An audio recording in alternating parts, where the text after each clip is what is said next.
When it comes to weight loss, there are four main principles that you want to adhere to. Principle number one, look to just manage your portion control.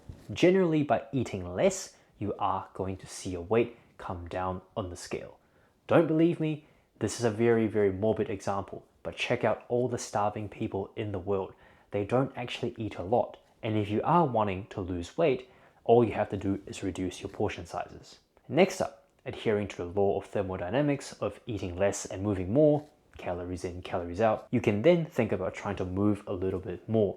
Things like the Stairmaster, swimming, running, biking, going to the gym even. Anything of those sorts is going to jack up the energy expenditure on the other end. Step number three, what you want to be doing is you don't just want to be losing weight, but you also want to be retaining things like muscle mass, dropping fat mass, and ideally taking care of your gut health.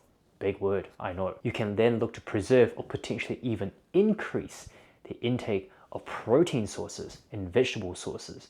By doing this, these two things are going to keep you satiated or feeling a little bit more full whilst you eat a little bit less carbohydrates and fat. Finally, we've reached the coveted end spot. Rule number four, lift some heavy ass weight. The truth of the matter is, lifting weights has so many additional benefits, from things like injury prevention, increasing bone density.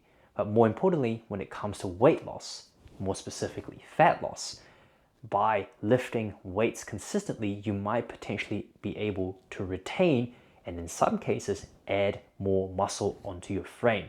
This is great because this means while you're losing weight, you might potentially be losing more fat than muscle, or muscle generally is correlated with a better metabolic health overall in the long term. And you don't really need to count calories or follow a rigid program. All you really need to do is watch your portion control, move a little bit more, increase your protein intake and vegetable intake to keep you satiated, and finally lift some heavy ass weight to build a little bit more muscle and drop a little bit more body fat.